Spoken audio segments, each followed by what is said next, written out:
everyone, we are back at Friends Witty, and so far we've learned about seed starting and house plants. You can check those out on our website if you missed them. And this week we have a treat. We get to learn about planting fruit trees. So let's go meet Toby. Hi folks, we are here with Toby and we're learning all about fruit trees today. And so starting off, what types of fruit trees grow best right here in the Treasure Valley? There's actually a lot of choices for us here.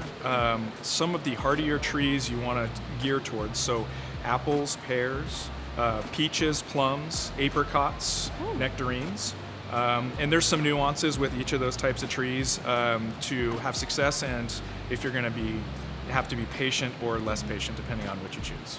And so, common theme, I'm learning something every week. I'm a beginner. So what types of fruit trees are best for beginners? Really the best types for beginners are going to be peach trees, nectarines also. The reason being is they do flower and fruit on last season's wood, but that also means a tree like this, for example, has all sorts of flower buds on it. So if you planted it this year, you likely could get fruit this first season. So where compared to an apple or a pear or a cherry, they need a maturity time frame. So they're going to take anywhere from 3 to 5 years to reach that point before they develop what are called flowering spurs that you produce your flowers and fruit on. So much easier to grow, much quicker return for your investment. So I'll know if I'm doing it right quicker than other types of trees. Correct. And so what would the best time to plant fruit trees be? Actually, dormant planting. So you see, we refer to this type tree right here as dormant. It hasn't started to flower or produce its leaves yet. This is a great time of year to plant fruit trees. The ground is starting to warm up. As long as the ground is workable, good moisture in the ground with the rains and the natural precipitation, it's an ideal time. You want to amend the soil really well, plant at the depth of the container or the root ball.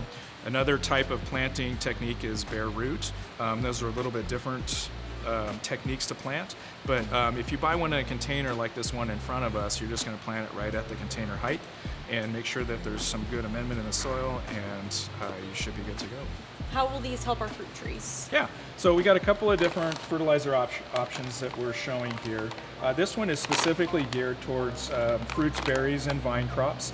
And it has a decent, so all fertilizers have these concentration numbers on the front here, 733. This stands for nitrogen, phosphorus, and potassium. It's the percent of that material in this bag.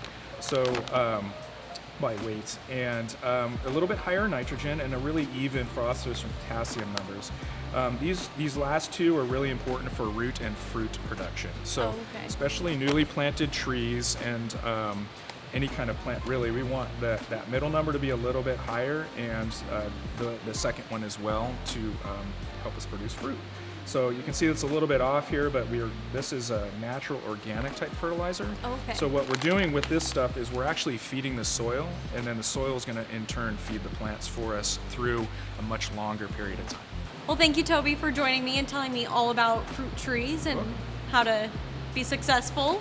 Be sure to come check out Friends Witty and check out their wide selection of fruit trees on the corner of Chinden Avenue and 11th Avenue North. Just keep an eye out for the pink flamingos.